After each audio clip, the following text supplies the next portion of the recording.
Доброе утро, наши друзья с Астаны. Рад вас приветствовать. Меня зовут Алмаз Акматалиев, я ректор нашей академии. Огромное спасибо Ирлану Куанышевичу, что вы согласились сделать презентацию вашего офиса проектных предложений. Мы понимаем, что это очень такая креативная вещь. Ваш опыт для нас абсолютно интересен. Мы тоже что-то пытаемся в этом направлении делать. Так что можем приступить. Спасибо вам еще раз за возможность получить информацию. Спасибо. Большое спасибо. Добрый день всем еще раз. Так, я включил демонстрацию экрана. Слайд видно, надеюсь, да? Да, все видно. Спасибо. Да, я очень признателен за ваш интерес к этой непростой теме. Мы тоже прошли такой тернистый путь, он не был легким. Лично меня зовут Арман Евниев, я в настоящее время возглавляю национальный проектный офис при правительстве. Этот путь мы начинали еще в 2007 году, когда у нас создавались так называемые социально-предпринимательские корпорации, и бывшим сотрудникам госорганов поставили задачу реализовывать какие-то проекты. Тогда для нас это было в диковинку, мы слово «проект» понимали только как проект постановления правительства или законопроект, или там проект документа какого-то. То есть никакого понимания, что это такое, как этим управлять, у нас не было. Но в 2010 году у нас была создана специальная рабочая группа, тогда я ее возглавлял, под руководством заместителя премьер-министра Исекешева. Мы разработали концепцию национальной системы проектного управления. И вот с тех пор мы пытаемся ее внедрять. И в те годы, еще в 2010 году, мы сделали экспертизу, внешнюю международную экспертизу, и тогда нас предупредили. В частности, президент Японской ассоциации проектного управления Хироши Танака, он в своей рецензии на нашу систему разработанную, он сделал такой комментарий, что да, это очень большой шаг вперед, что на государственном уровне внедряются такие подходы, но, говорит, но, вот как всегда, самое главное за то, что следует за словом «но». И он предупредил, говорит, готовьтесь к яростному сопротивлению государственных органов. Потому что на самом деле многим этот проектный менеджмент, который приносит с собой прозрачность, противодействие всем возможным способам там, хищений и прочих, который несет с собой персональную ответственность, он на самом деле многим не нужен. Или по-другому сказать, нужен немногим в стране. Вот. Поэтому это объясняет то, что все-таки у нас ушло достаточно более 10 лет на то, чтобы от идеи прийти к реальному воплощению вот этих подходов. И вот я в своей презентации, она в принципе небольшая, постараюсь такой сделать обзор. И по ходу, если будут какие-то вопросы, я, конечно, с удовольствием на них отвечу. Так вот, всегда Академия госуправления была в центре, как сказать, эпицентром этого движения, этих подходов.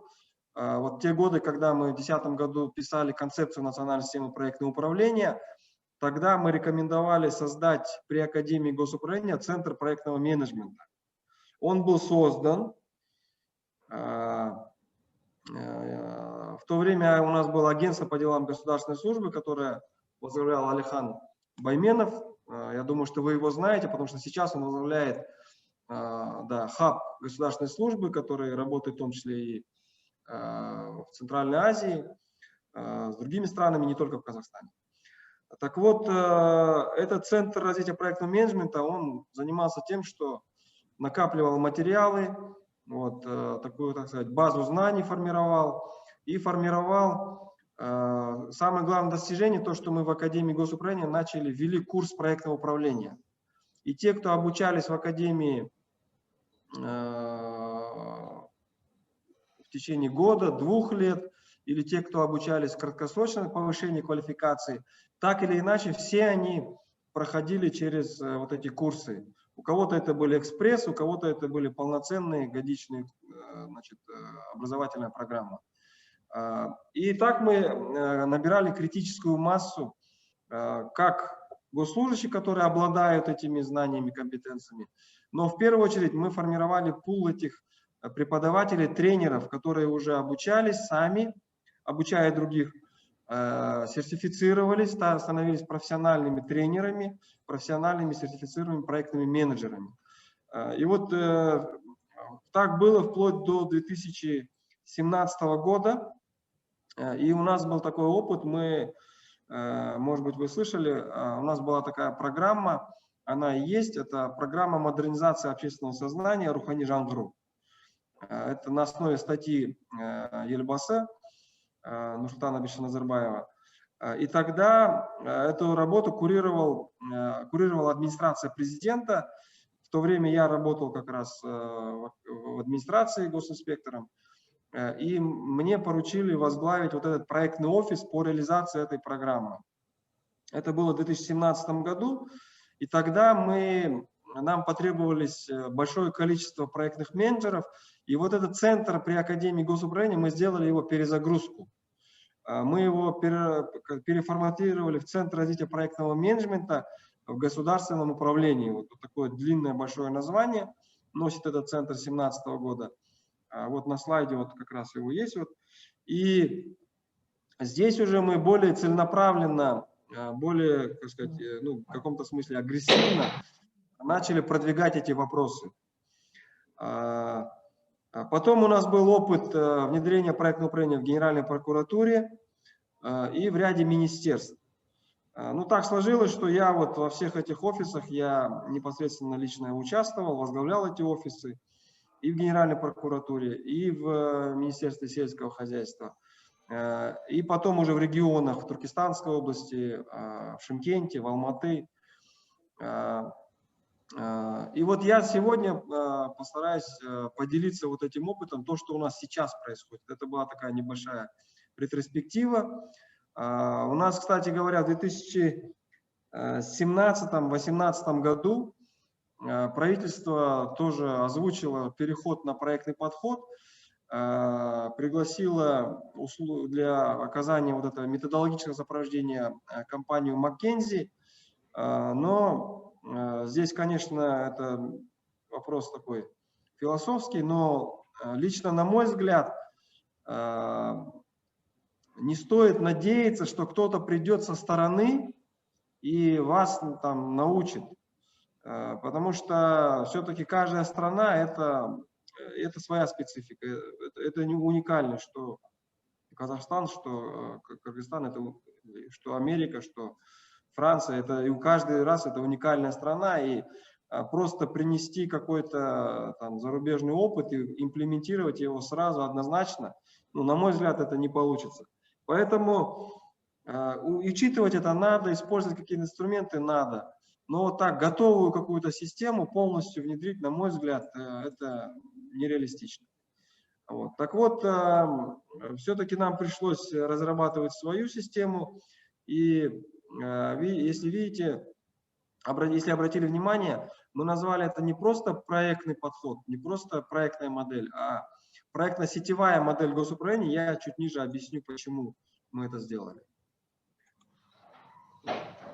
Что мы имеем на сегодняшний день?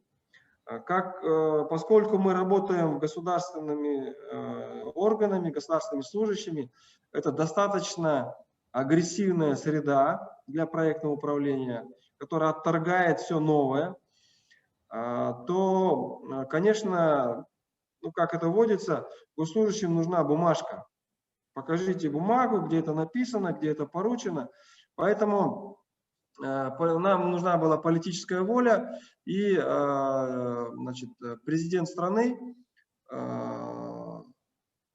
24 января 2020 года, то есть в прошлом году, на совместном, значит, расширенном заседании правительства дал соответствующее поручение обеспечить внедрение современных подходов проектного управления. И вот прошу обратить внимание, основа для чего? Для повышения эффективности взаимодействия центральных местных исполнительных органов. То есть главная проблема, как говорит доктор Адизис, это неумение работать вместе. Она и у нас присутствует, то есть это центральные госорганы, министерства плохо взаимодействуют между собой, еще хуже взаимодействуют с местными, значит, исполнительными органами, акиматами, и еще хуже взаимодействуют с институтами развития.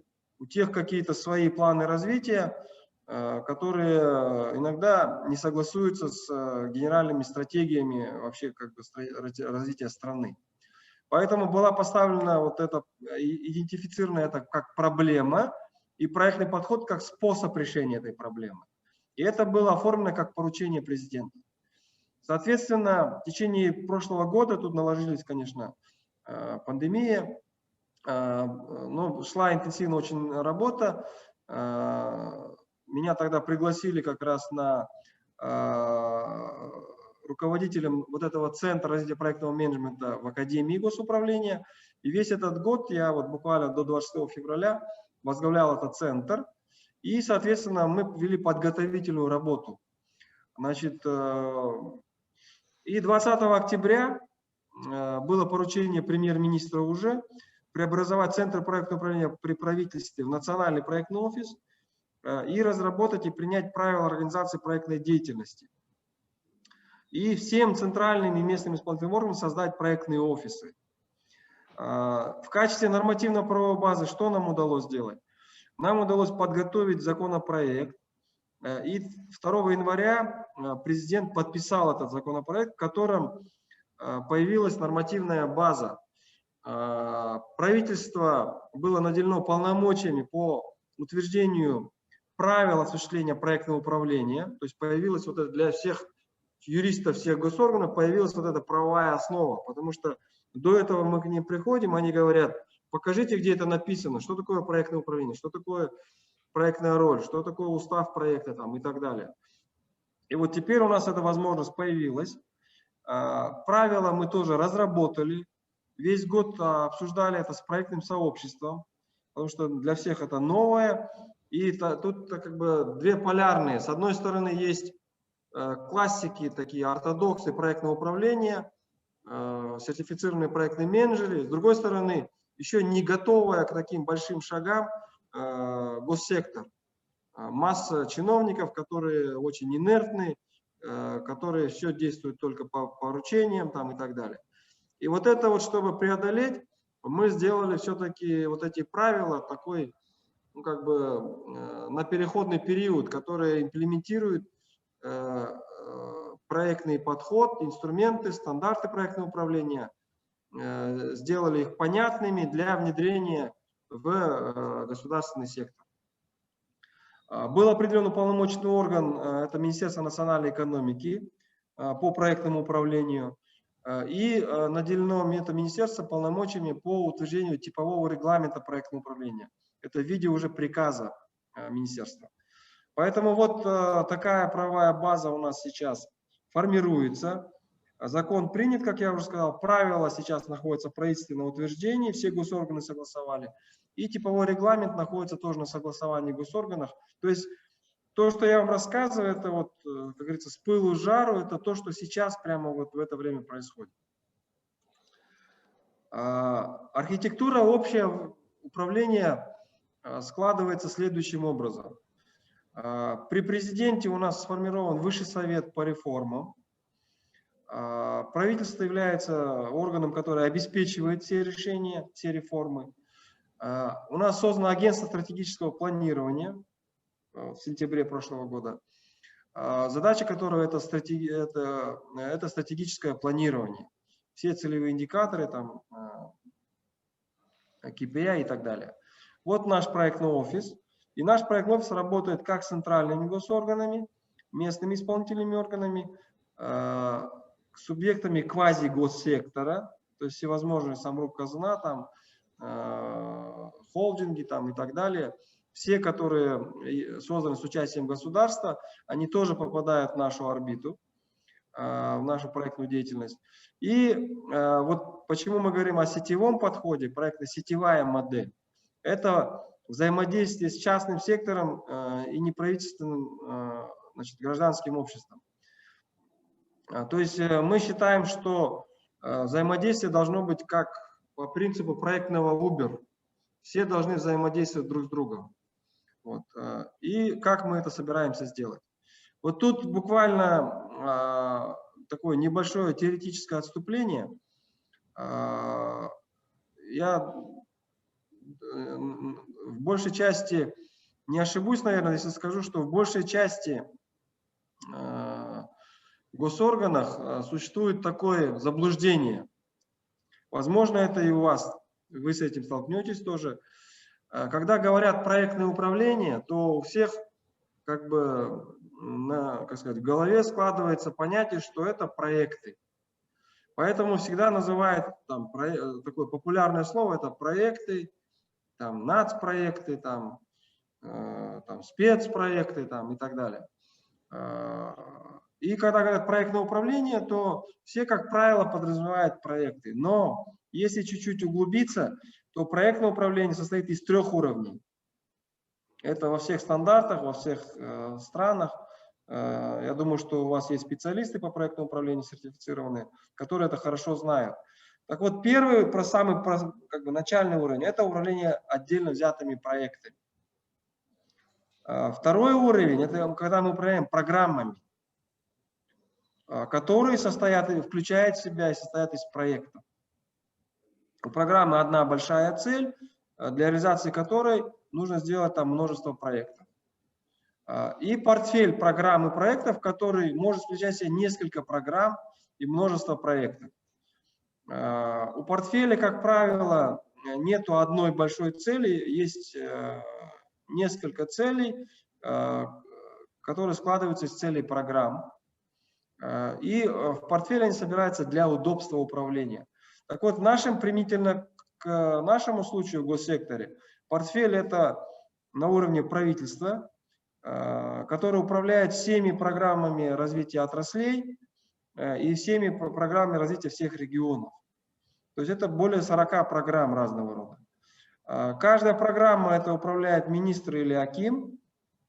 Каждый проект это уже, смотря от его сложности, это может быть как в госсекторе, так и в частном секторе. Ну, например, если программа развития АПК, сельского хозяйства, то, скажем так, программа развития там, мясного производства там, или молочного, каждая ферма – это проект.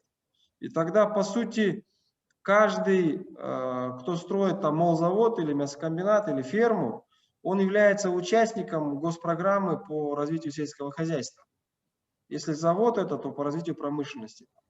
И тогда напрашивается, что нам нужна именно сетевой подход, когда все проекты имплементированы, и это одна экосистема, одна система управления. Вот, поэтому нужны люди, которые понимают, как управлять проектами, как управлять программами, как управлять портфелями.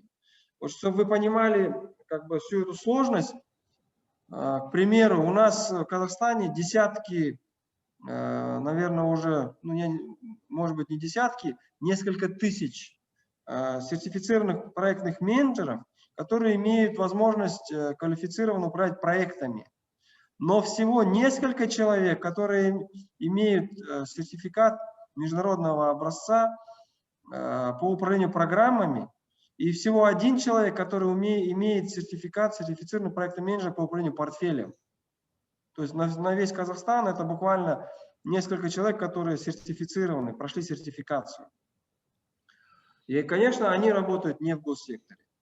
Так вот, чтобы было понятно эта разница, вот представьте себе, что проект это скрипка в оркестре, да, другая скрипка, там, фортепиано, там, какие-то другие инструменты, а программа это дирижер. Так вот, компетенции управлять скрипкой и управлять оркестром, что делает дирижер, это разные компетенции. Поэтому в Академии госуправления у себя мы переходим на внедрение обучения. Раньше мы все время обучали, как управлять проектами. Сейчас надо обучать, как управлять программами. Нам нужны госорганы, априори занимаются управлением программами, как правило. И поэтому нам нужно обучать там дирижеров. Конечно, он должен знать ноты, знать скрипку. Мы должны обучить его управлять проектами. И сразу надо обучать управлению программами. То есть дирижеров делать из ваших чиновников. Ну, пойдем дальше. Так вот, наш национальный проектный офис, он является, вот как эти шестеренки часового механизма. Это все взаимосвязано. Значит, это работать должно все как в единой экосистеме. И вот национальный проектный офис все это должен обеспечить. И законодательную базу создать, и подготовить кадры, и все это автоматизировать, потому что век цифровизации, автоматизации, нам нужна единая информационная система, как единая система документооборота, также единая система проектного управления, как единый такой проектный Uber. Отсюда у нас возникла такая архитектура, когда, как я уже говорил, Высший совет, Госкомиссия по восстановлению экономического роста, Агентство по стратегическому планированию. Буквально 26 февраля у нас принят указ президента об утверждении общенациональных приоритетов. Там 3 главных больших направления. И, соответственно, по каждому направлению с точки зрения требований проектного управления, стандартов, мы должны создать центр принятия решений. Мы их назвали управляющий совет. По каждому направлению 3 направления, 3 управляющих совета. Каждый управляющий совет возглавляет заместитель премьер-министра или заместитель руководителя администрации президента. Проектный офис всех госорганов, наш проектный офис обеспечивает всю эту реализацию. Как я уже сказал, единая информационная система, оператором является наше акционерное общество национальные информационные технологии. Это структура вот этих общенациональных приоритетов. У нас 3 направления, всего 10 приоритетов. Соответственно, там есть целевые индикаторы KPI. Для их достижения каждый проектный офис каждого госоргана берет себе часть этой работы, часть вклада, своего вклада в соответствующий KPI. Так вот, здесь наш национальный проектный офис занимается вот этой декомпозицией, чтобы ничего не пролилось, ничего не потерялось. Вот. Потому что для того, чтобы закрепить персональную ответственность, это одно из главных требований проектного управления, нам нужны четкие смартированные цели, измеримые, ну, соответствующие принципам SMART. Значит, вот такая у нас, соответственно, структура национального проектного офиса. 10 приоритетов, 10 групп реализации. Каждая группа по 2 человека в штате. И, соответственно, каждая группа курирует соответствующие государственные проектные офисы соответствующих государственных органов и регионов, включая регионы. Внутри нашего национального проектного офиса мы создали Центр развития проектного менеджмента, потому что наша задача развивать методологию дальше и развивать компетенции, то есть базу знаний и увеличивать, как сказать, количество, переводить в качество с точки зрения компетенции в области проектного управления. Есть такое понятие организационная зрелость проектного управления. Вот этот центр будет заниматься ее повышением. Есть международная практика. Мы сейчас пытаемся стать членами PMO Global Alliance. Это международная организация, которая объединяет более 500 различных проектных офисов, как частных, так и госсектора. И там есть возможность брать лучшие практики и этому обучаться. Вот. Также у нас есть Центр ситуационного анализа поддержки управленческих решений, который обеспечивает снятие проблемных вопросов, которые мы не можем решить на своем уровне. Или на уровне министров, акимов. Мы все это поднимаем на уровень заместителя премьер-министра либо премьер-министра. И также у нас есть коммуникационный центр, который обеспечивает освещение всей этой работы, всех этих программ, национальных проектов и так далее. Обратите внимание, мы применили проектный подход, вернее, матричный подход при создании национального проектного офиса. И мы не создавали какого-то нового госоргана, либо структурного подразделения. У нас все эти сотрудники, их порядка 35 человек, они все работают, либо кто-то работает в канцелярии премьер-министра, кто-то работает в Министерстве национальной экономики, в департаменте проектного управления, кто-то работает в Академии госуправления. И все это по матричной структуре, они прикомандированы к нам.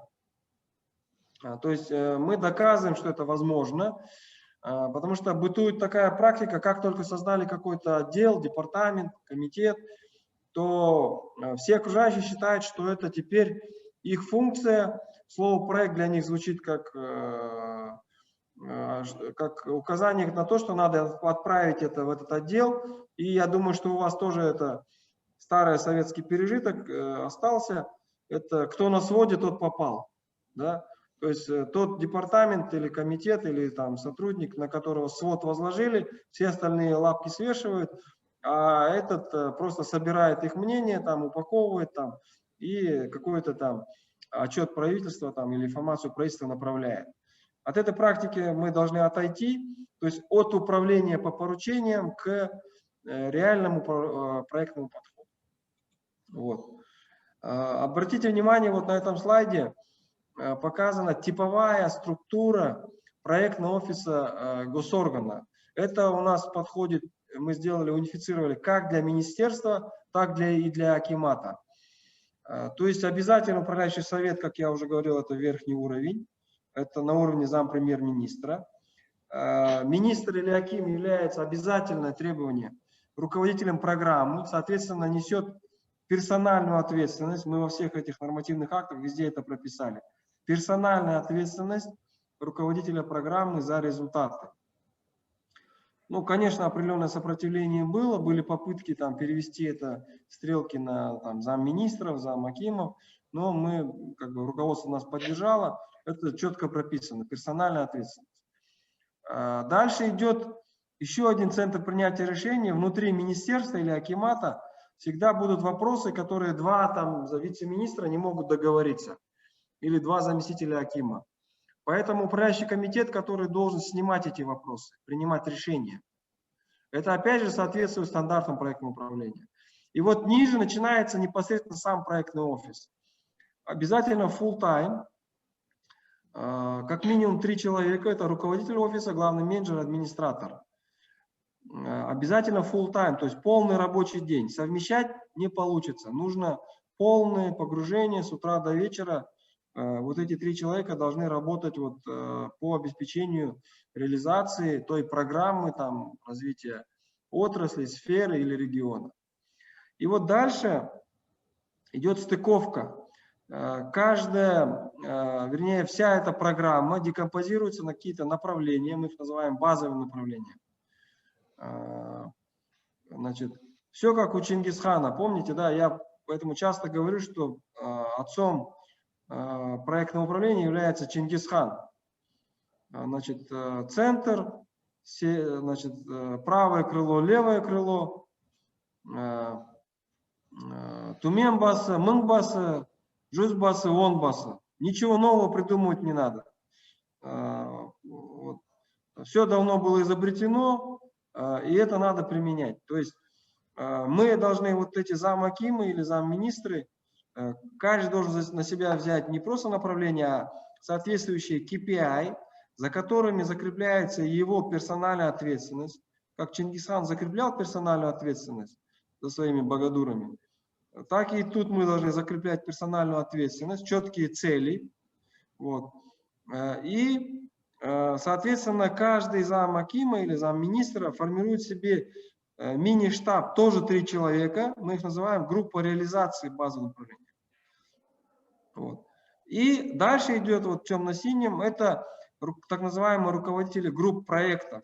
Это вот эти жүзбасы. Это сотники, которые у нас в правилах это записано, что они, это как правило, руководители структурных подразделений госоргана, департаменты, комитеты. А вот дальше пошли вот проекты, это и есть омбасы. То есть те, которые уже управляют командой проекта. Допустим, как в нашем примере, проект это, да, это традиционно, это завод, фабрика, это проект. Там строительство какого-то участка дороги, моста – это проект, школа, больница – это проект. То есть вот такая логика здесь. И если, например, регион, то каждая там система здравоохранения этого региона, каждая больница – это проект, там район, там, то это все группируется в группы проектов там района, области там, и республики. Соответственно, здесь на уровне республики, уже министерства, все это отслеживается. Вот. Такая система позволяет как бы все смартировать, оцифровать и закрепить персональную ответственность. Ну, я практически уже завершаю вот эту стартовую, как сказать, вводную презентацию. И вот я говорил об информационной системе. Здесь на слайде показан скриншот этой информационной системы. Сейчас она у нас работает в тестовом режиме, мы ее испытываем.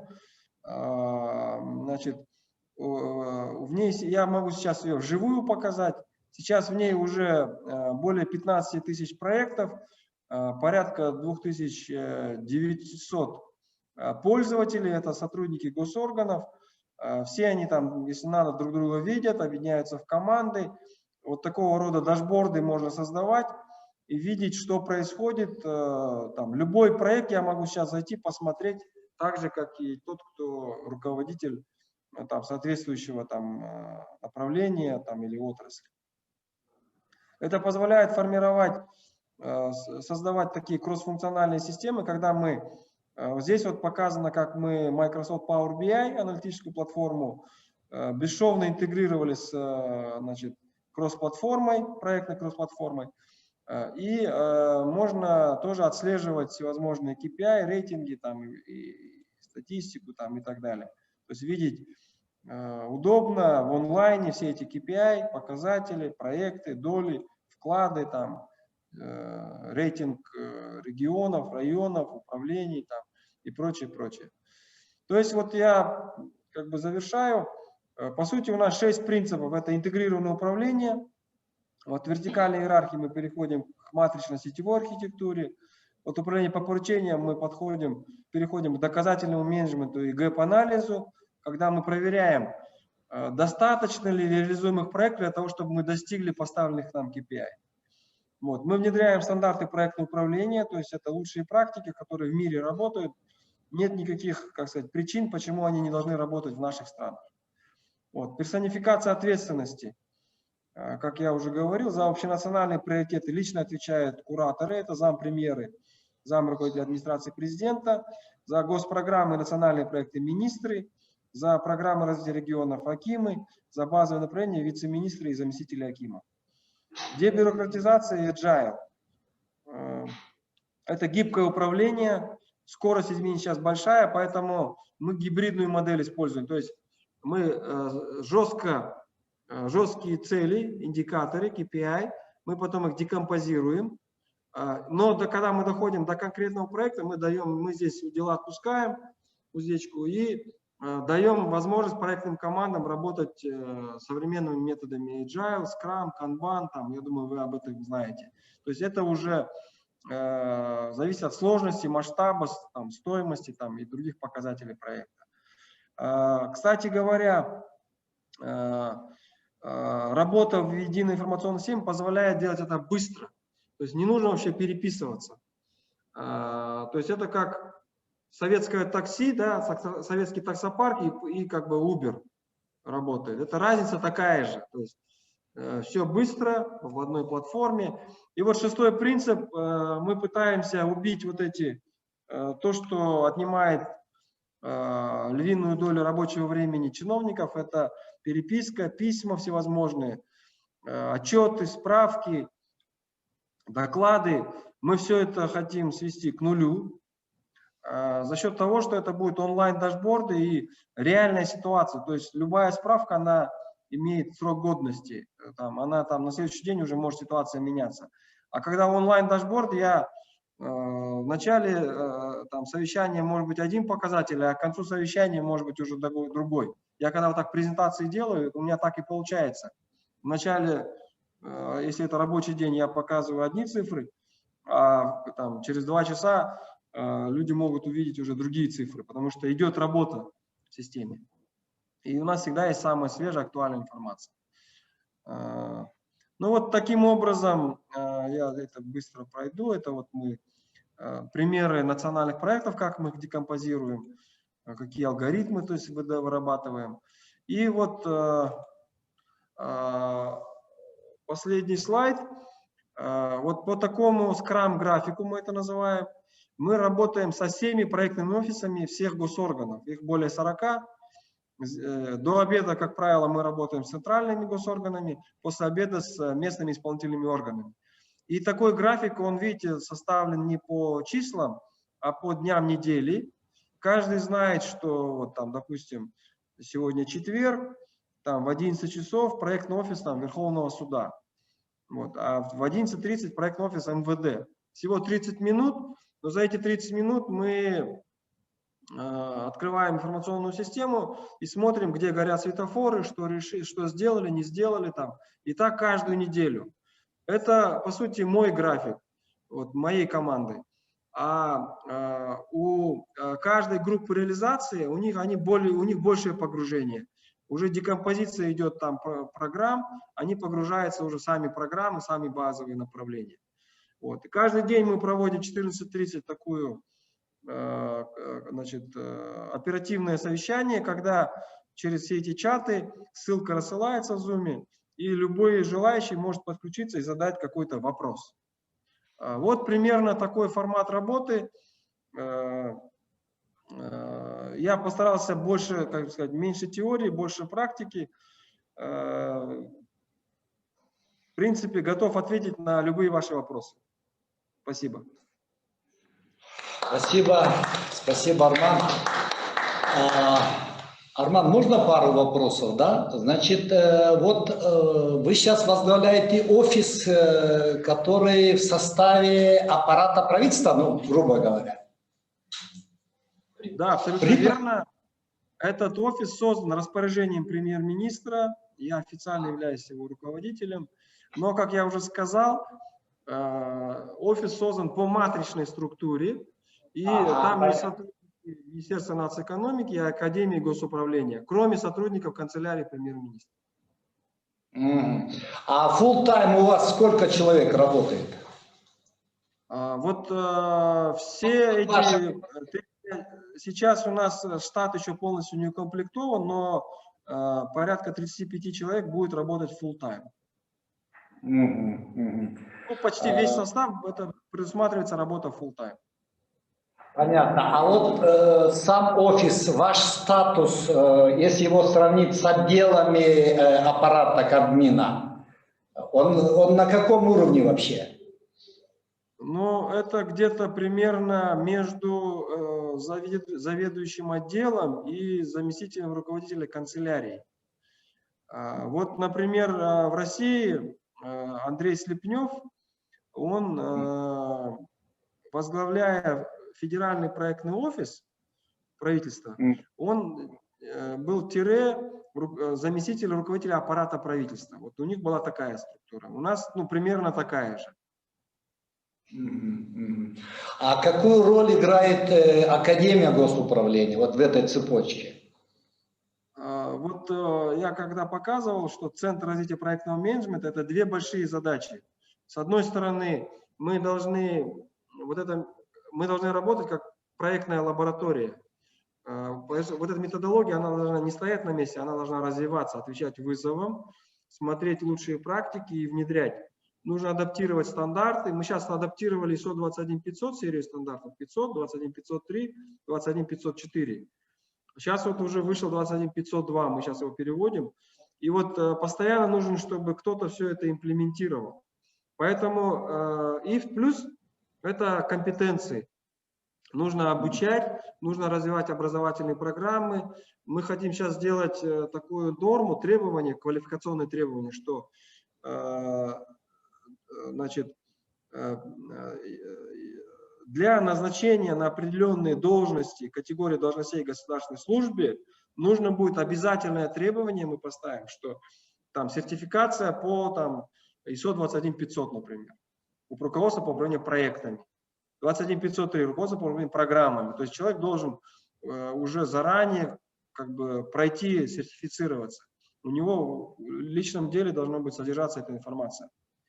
И это вызовет, как сказать, такое требование, востребованность вот этих знаний. То есть это для академии, это еще и рынок, да, то есть это госорганы будут платить, люди будут платить. Это тоже как бы определенная монетизация для академии. Я думаю, что это и для вас актуально.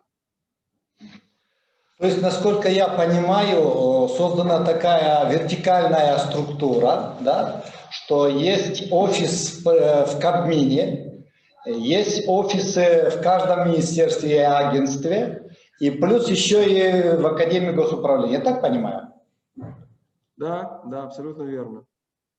В Академии есть и остается Центр развития проектного менеджмента.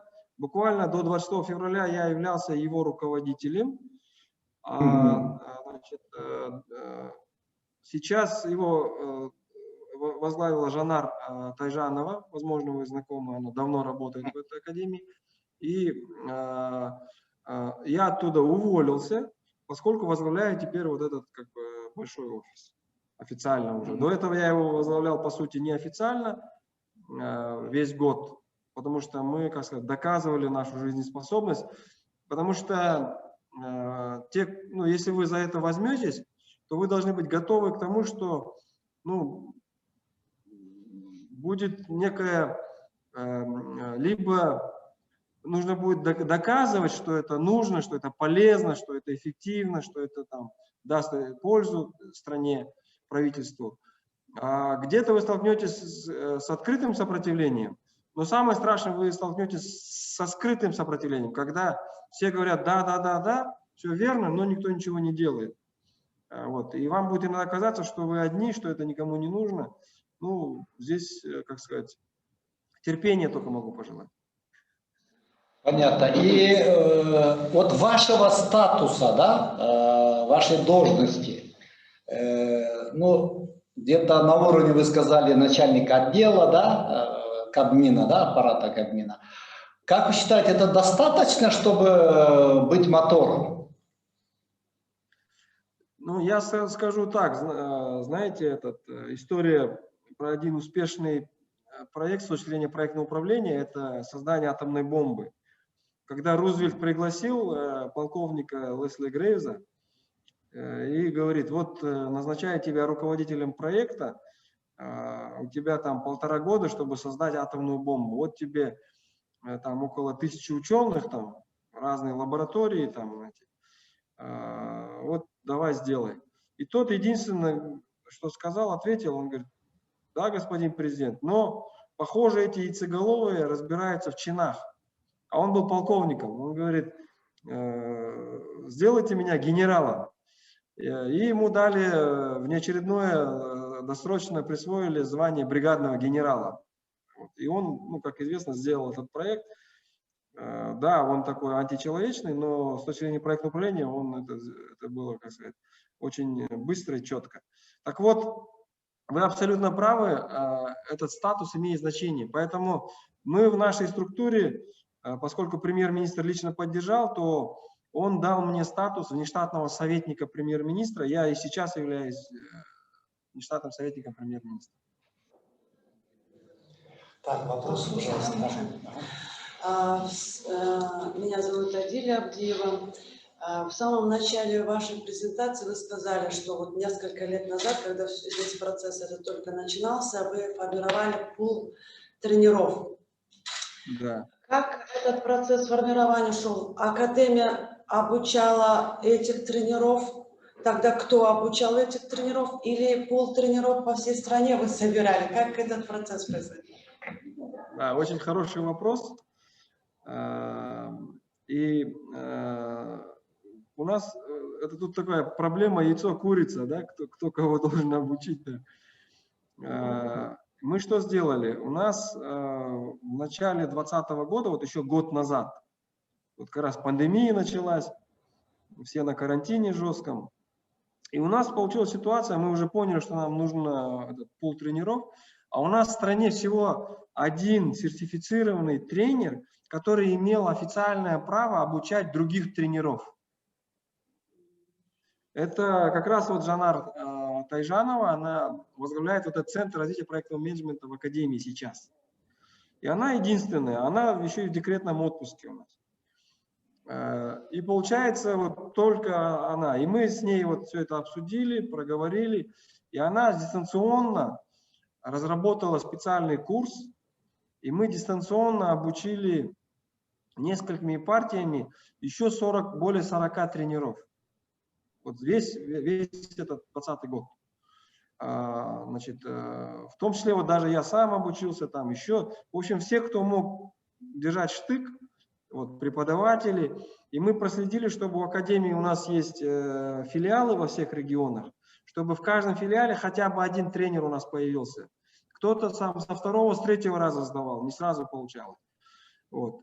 Сейчас мы разрабатываем такие единые учебные материалы, чтобы вот этот разрыв в их опыте, этих тренеров новоиспеченных, да, у них есть сертификация, там бумажка есть, но качество еще, как сказать, компетенции еще может быть недостаточно. Поэтому мы сейчас постоянно их, так сказать, обучение в бою, Action Learning такой, да, единые материалы, единые подходы унифицированные, чтобы они не могли как бы уйти в сторону. И вот этот формат Action Learning, мы его активно используем. Допустим, вот уже год мы каждую пятницу в 5 часов проводим такой открытый вебинар по проектному управлению, где мы прямо вот всех этих тренеров приглашаем, всех желающих, всех вот этих сотрудников проектных офисов, и мы им регулярно, каждую неделю, каждую пятницу в 5 часов мы им вот это все рассказываем, показываем какие-то новые темы, вводную информацию даем, и они имеют возможность там задать вопрос, что их волнует, что непонятно. Вот, ну, просто вот, в этой ситуации ждать там еще там, годами, пока у нас там появятся такие центры глубинных знаний, там нет такой возможности. Поэтому должны в бою обучаться.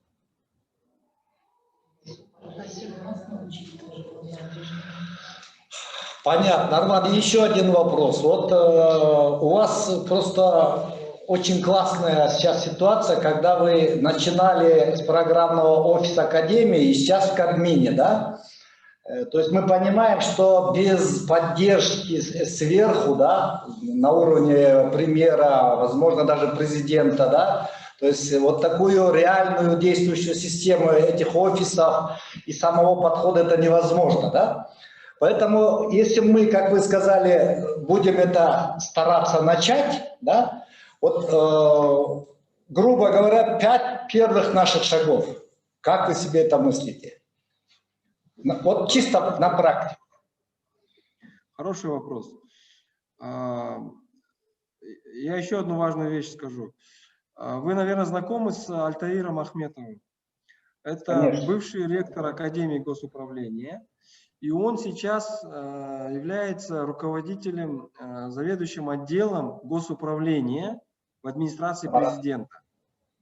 И вот я вам скажу, не ошибусь, если скажу, что вот без его поддержки, возможно, мы бы вот этот год, мы бы вот таких результатов не добились бы. Потому что мы с ним работали недельным ритмом. Каждую неделю я ему на Zoom, мы подводили итоги, что сделали за неделю, что на следующей неделе. Всю пандемию, весь 2020 год в недельном ритме. Что сделали, что на следующей неделе. И вот это от него я получал самую большую поддержку, без него это было бы невозможно. Поэтому первый шаг. Вам нужны стейкхолдеры. Чем выше их статус в этой, как сказать, иерархии власти, тем лучше. Это может быть администрация президента, это может быть правительство. Чем больше их количество и чем выше их статус, тем лучше. Которые должны быть явными сторонниками вашими, кто вас поддержит. Это первое. Второе, это у вас внутри Академии должны появиться как бы фанаты этого дела, кто хотят это внедрить, кто верит в это, кто готов там терпеть там страдать, там, да, их там дверь закрывают, хлопают, они опять возвращаются, их там в дверь не пускают, они в окно залазят, в окно не пускают, они в форточку там, в трубу печную залазят. То есть вот такие фанаты, которые хотят это сделать, которые считают это делом своей жизни. Вот. Оно на самом деле заслуживает того, чтобы считать это делом своей жизни, потому что это космос, да, все те компетенции, те возможности. В 2015 году в Давосе, когда определяли 10 ключевых компетенций значит, 21 века, проектный менеджмент занял 3-е место. В ключевых компетенциях, вот, среди 10 компетенций 21 века. Потому что все может появиться, искусственный интеллект, там все что угодно. Но любые изменения – это проекты. Хоть на Марс, хоть на Луну, хоть там новые лекарства, хоть там, не знаю, там, накормить планету, хоть что угодно, это все проекты. Поэтому тот, кто за это возьмется, он, хоть это применимо хоть в госсекторе, хоть в бизнесе, хоть в семейных делах, хоть в личном, карьерном, там, личностном росте. То есть это все проекты. Если кто-то хочет пройти марафон или там Ironman, это все проекты. Вот. Поэтому нужны такие фанаты. Это 2-е условие. 3-е. Нужна как бы, не нужно долго делать это на коленке. Надо делать это. Нужна организационная зрелость. Нужно брать лучшие практики и их применять. Нужны какие-то стандарты, регламенты, правила. То есть кто-то должен это все писать, ложить на бумагу, утверждать нормативными актами там, и так далее. Вот. Но я бы что посоветовал?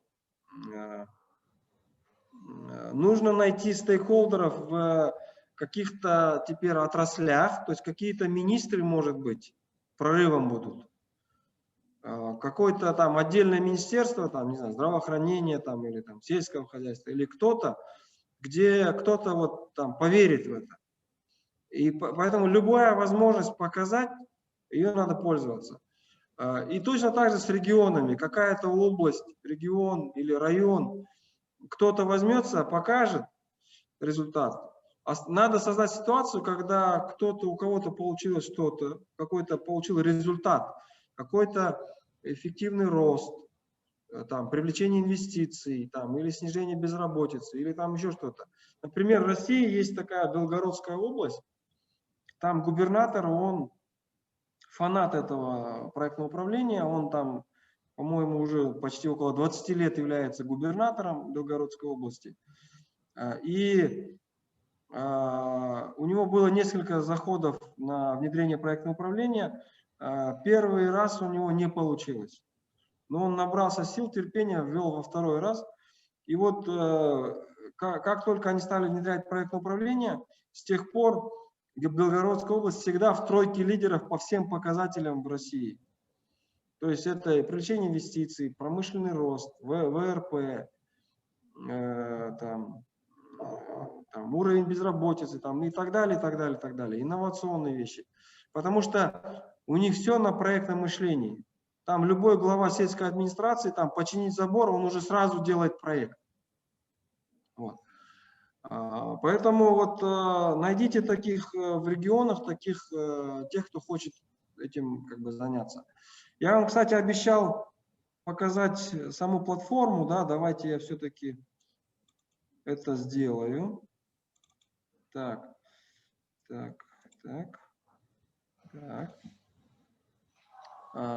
Сейчас она подгружается. То есть это в онлайне, это облачное решение, оно находится. Главное, чтобы у вас был доступ в интернет. Я давайте отключу видео пока, чтобы канал был лучше связи. Так, секунду.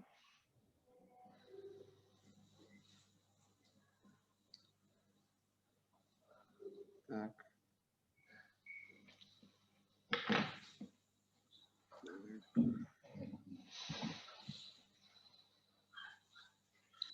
Так, обратите внимание, здесь вот видно, да, экран мой? Да. Ага. Да. Вот это у нас так называемая проектная кросс-платформа KZ 2050. Вот это стартовая страница. Вот я сейчас могу перейти уже в рабочую зону. Здесь мы видим счетчик проектов. Сейчас, секунду. Что-то у меня тут с интернетом, видимо. Вот. Здесь сейчас 15 451 проект. Кстати, вот на утро было еще 415. Вот видите, уже 40 проектов добавилось. Вот. Более, как я говорил, 2900 участников. И вот как это работает. Вот я раскрываю сейчас, видите, эту архитектуру, это дерево.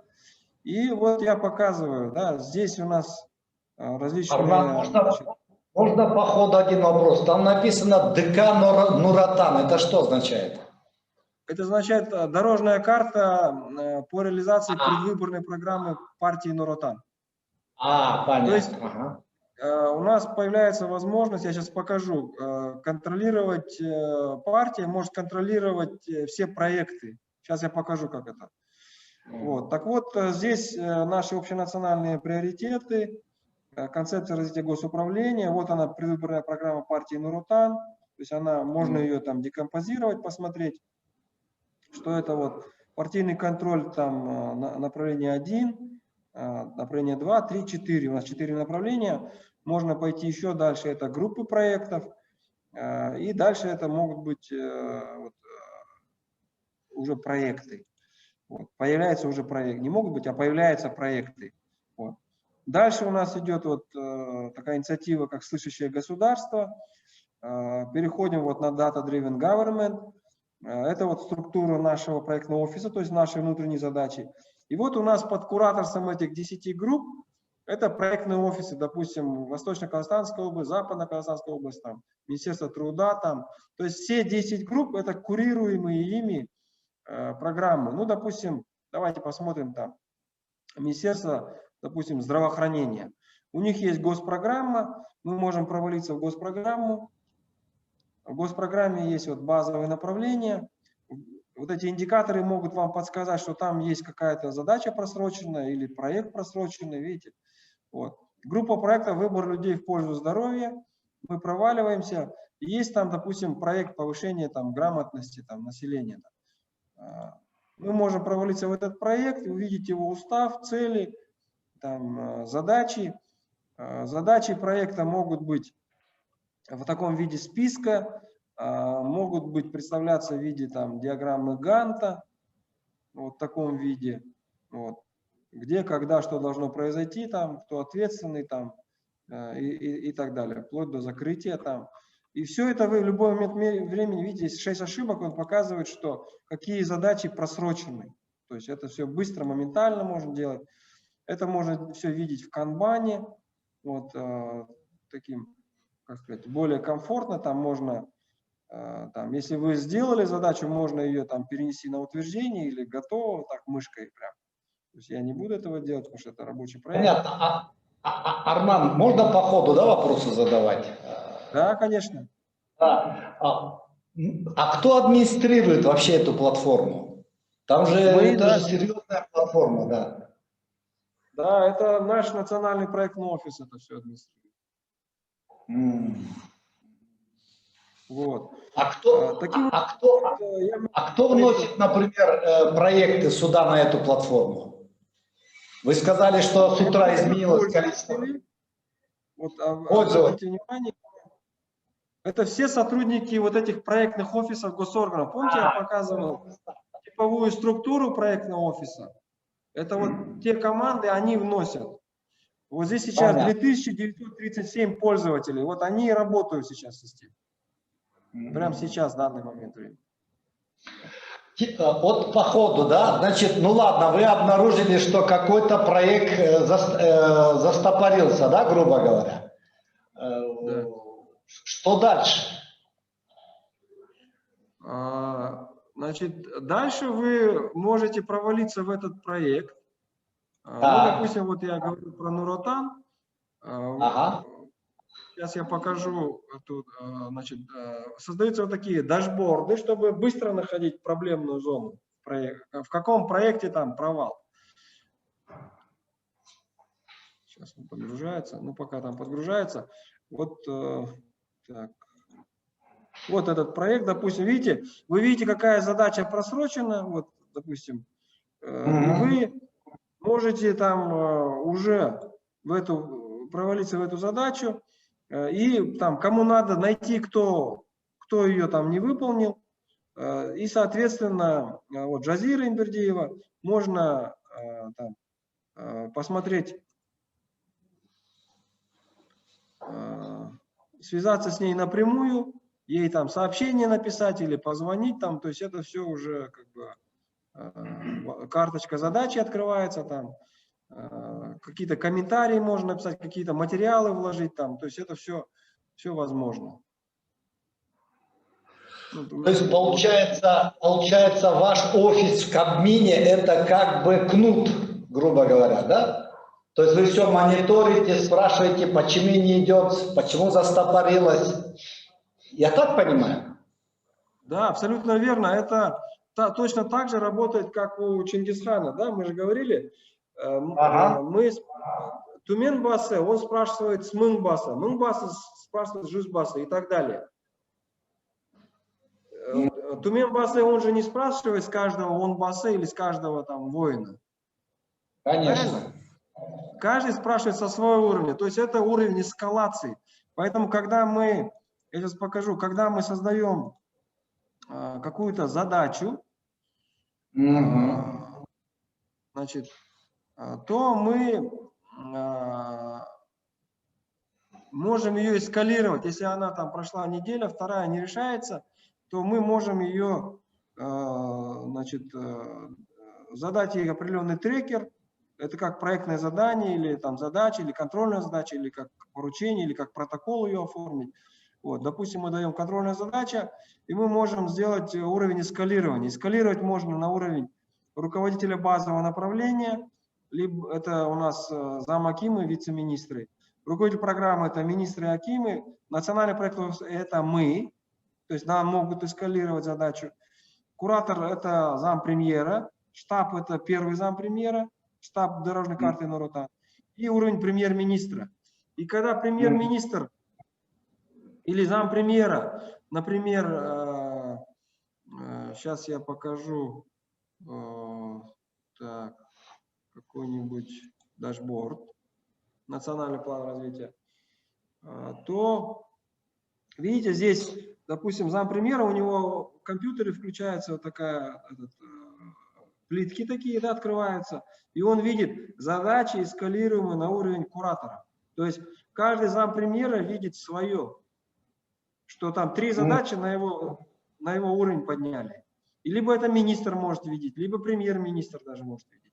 То есть автоматизация, не нужно писем писать, там, все это уже не нужно, лишнее. Понятно. Арнат, следующий по ходу. Вот смотрите, я, например, мыслю с позиции акима какой-то области, да? Для того, чтобы вы меня контролировали, у меня должны быть проекты, и эти проекты должны быть на этой платформе, правильно? Да. Но я их просто не буду делать, эти проекты. Ну, чтобы быть подальше от вас. Ну, значит, кто-то будет другой вносить. Рано или поздно вас заменят и найдут, поставят того, кто будет вносить. То есть понятно. Здесь как это работает вот реально? То есть количество проектов, это где-то фиксируется, какая-то конкуренция между областями, министерствами, какие-то требования по времени, по количеству проектов. Как это все реально в жизни работает?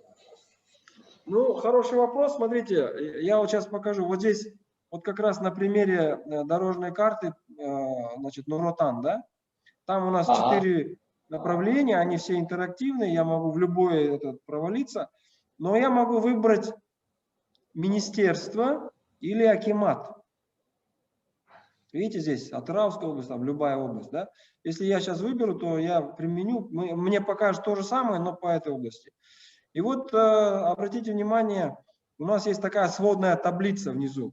Она автоматически система формирует, и по которой видно, какая область уже внесла, кто как сколько чего внес. Вот Акмолинская область 177 проектов внесли, но не до конца еще, видите, там не разнесли. Алматинская область всего 8, Жамбыл 4, Кызылорда 0, вот, 3 проекта. Других мы можем спуститься ниже и посмотреть. Допустим, вот другие, видите, Мангыстау, Алматы, Шымкент.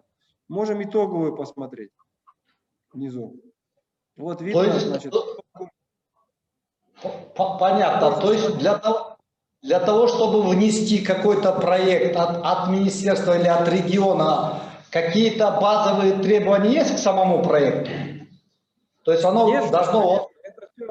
То есть пока эти требования не выполняются, они на портал не попадут. Так понимаю?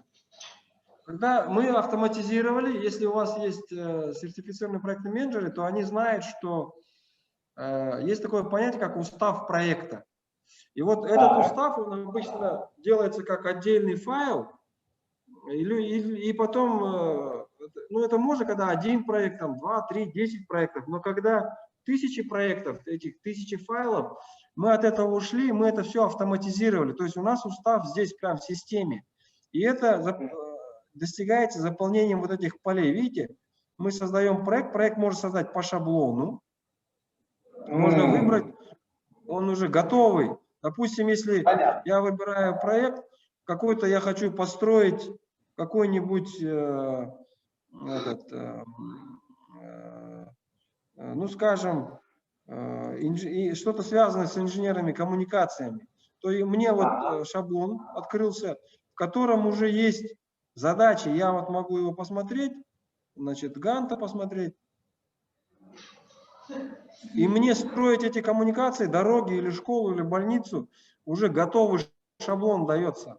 То есть это занимает там совсем немного времени, видите, здесь уже все, уже показано там обоснование, стадия там разработки АПЗ, средства ПСД, конкурсные процедуры, разработка, выделение средств, конкурсные процедуры, строительно-монтажная, сдача объектов. То есть все расписано.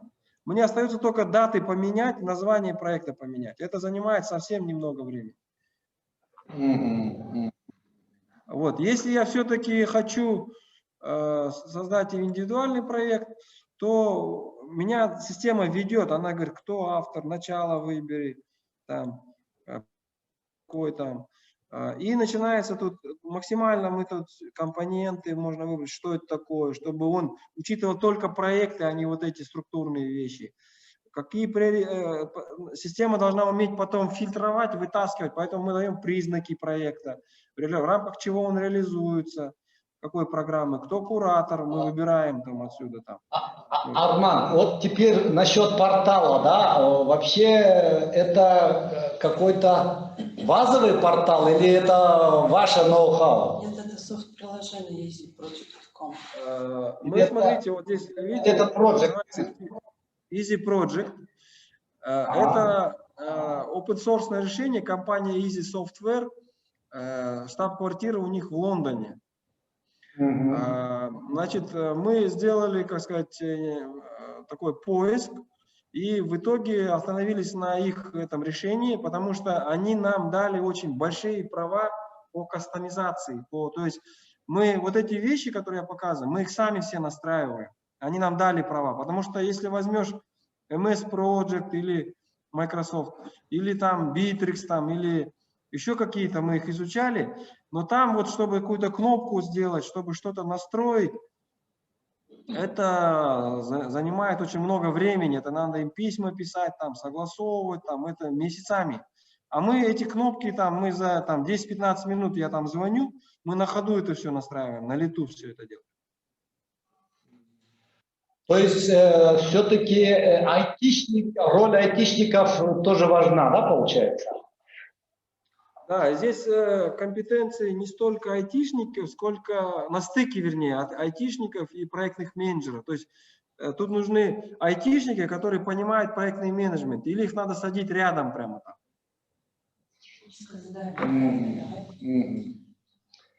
Но на самом Понятно. деле вы правы, это такое достаточно ноу-хау. Вот сама эта компания Easy Project, Easy Software, они вот увидели, как мы настроили их систему. То есть эта система, она была предназначена, чтобы каждый скрипач играл на своей скрипке, то есть управлялся отдельно взятым проектом. А мы ее настроили для тех, кто управляет десятками оркестров. То есть для управления портфелем мы его настроили, мегапортфелем. И они сами удивились, они говорят, мы даже 15 лет развивали эту систему, даже не думали, что можно ее так использовать, так ее настроить. И они нам даже предлагают ее продвигать в других странах. Кстати говоря, мы можем с ними, значит, поговорить и предложить вам развернуть, сделать аналог для вашей страны. То есть это не проблема. Теперь я просто мыслю как менеджер, да, Арман. Вот смотрите, вот там вы давали количество проектов от каждой области, да, какие-то области, ну, совсем минимум, да. Что дальше? Кто-то говорит, Аким области, да, дорогой там губернатор Аким, да, почему так мало проектов? Как это вот все это на практике работает? Ну, допустим, по Нур-Отану у нас первый заместитель премьер-министра Смаилов, он проводит еженедельное заседание штаба. Вот я ему на прошлой неделе это показал на планшете, вот то, что я сейчас вам показываю. И я говорю, давайте мы вам выведем на экран, и вы совещание этого штаба, заседания будете проводить, вот у вас на глазах будет этот экран, и вы будете прям показывать и поднимать там тех регионы, где, допустим, вас интересует там Минздрав, например. Вы нажимаете «Применить», вот я сейчас показываю, да, вот, система там несколько секунд, там, минут, полминуты там думает и применяет для Минздрава. Вот сейчас, обратите внимание, сейчас вот здесь картинка должна поменяться. Здесь сейчас, видите, всего 16 проектов Минздрава, вот она поменялась. 16 проектов, готовы к реализации 0. 16 они проекты внесли, но руководителей не назначили. Завершенных проектов нет. Арман, кто определяет готовность к реализации без руководителя? Это все офисы в министерстве, да? То есть, когда они вносят на этот портал? Мы это все автоматизировали, то есть, когда проект вносится, если они руководителя проекта не указали, то система его не видит, и она говорит, там нет руководителя, там даты нет, срок не поставили. Нет, а какие-то требования к количеству проектов? Почему я, например, министр здравоохранения, должен быть заинтересован, чтобы было больше проектов? Ну, на самом деле, да, это, как сказать, на старте можно использовать количество проектов как критерий. Но нас же интересует результат, а не количество проектов. Это же можно их набить, эти проекты. Поэтому вопрос есть KPI. Мы спрашиваем не за количество проектов, мы спрашиваем за результаты KPI. А для того, чтобы KPI автоматизировать, мы привязали к вот этой платформе, мы привязали аналитическую платформу Microsoft Power BI. Вот я вам сейчас ее открываю. Вот он подгружается. И она умеет считать, мы научили эту систему считать вот этот KPI. То есть здесь забивается, допустим, вот по Алматы, это вот пилот мы сделали Алматы и Шымкент.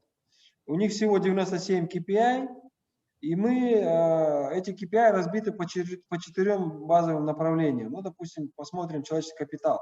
Вот видите, у кого-то горит красным, а у кого-то желтым. Это не случайно, это потому что, значит, там, где красно, что-то не так. И мы сейчас зайдем посмотреть, что же там не так. И мы видим, что этих KPI, повышение эффективности системы образования, там 24 KPI, в зоне риска 18. А вот зеленый, видите, горит, комфортной среды, у них там 1 KPI, и он нормальный. Что значит в зоне риска? Если мы сюда нажмем, мы проваливаемся еще, и вот открывается его KPI. И нам тут без разницы, сколько у него проектов. Нам важно, что у него KPI вот красным горит, это значит отклонение более 10%. Желтый отклонение менее 10%. Зеленый план факт, значит, выполняется. Синий выполняется превышение, с превышением более чем 30%. То есть это возможно заниженное планирование, тоже надо разбираться. Вот. И мы настроили, что мы можем дальше пойти в проекты. А какие проекты ты делаешь, дорогой мой? И это вот все, если в ходе совещания, то видите, здесь вот доля государственных колледжей, значит, проводящих демонстрационный экзамен с учетом стандарта WorldSkills, у него не выполняется, но у него и проектов ноль. Мы сразу видим, что тут и проектов нет в 2021 году. Мы можем выбрать там другой период, например. А не будут министры стараться не делать проекты? Вот как это коррелируется? Это же кайф, да, у меня нет проектов и нет вопросов. У него все красное гореть. Если у него результатов нету, то будет гореть все красным. Видите, как сейчас? Нет, просто министр, знаете, вот я просто исхожу из ваших слов о как бы тормозах, да, которые будут делать сопротивление, которые будут делать чиновники, да. Я просто буду говорить, да, я занимаюсь там, я не знаю, там борьбой с туберкулезом, например, да, но без проекта. Мы все знаем, там закупили столько-то вакцин, там подготовили столько-то врачей. Зачем мне проект? Я так работаю. Вот такой, если подход будет. Ну, я рекомендую в таких случаях все время надо создавать ситуацию соревновательности. То есть регионы с регионами сравнивать, рейтинги. Вот я там, допустим, вот эта система у нас, она привязана к комитету статистики, и он в любой момент может, каким регионом, может посмотреть, а где его регион находится по отношению к другим регионам. И он вынужден, потому что аким или министр, он же, как сказать, не враг самому себе, он из инстинкта самосохранения, он вынужден, как сказать, улучшать свои показатели, иначе вот это становится все время видно, что у него там или проектов нет, или у него горит красным, или у него показатели ниже. Если там какие-то, если министр, у него, да, понятно, ему его сравнивать не с кем, он один, министр здравоохранения или сельского хозяйства, он один в стране. Но тогда его можно сравнивать по каким-то там глобальный индекс конкурентоспособности, там, международные показатели какие-то, Всемирного банка, рейтинги какие-то там, doing business. Там.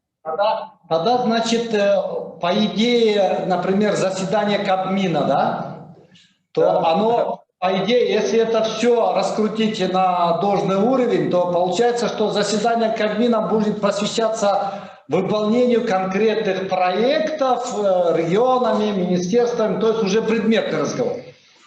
Это конкретика, уже никто никому справки не шлет, ничего. Отчетность можно вообще свести к нулю. Это психологически сложно, потому что 70 лет советское время, плюс 30 лет, 100 лет привыкли, что надо, без бумажки ты там никто. Тебе надо справку, надо заранее все направить, вычитать, вступительное, заключительное слово, там проект доклада, проект там протокола. А здесь все... Ты в любой момент можешь провалиться, там идешь по проблемным зонам. Надо просто это все грамотно настроить, чтобы ты утром пришел, компьютер включил, тебе раз он красным горит, то, что ты должен прямо сейчас сделать. Это все можно сделать. Понятно. Есть еще вопросы? Есть вопрос. Источники бюджета проекта.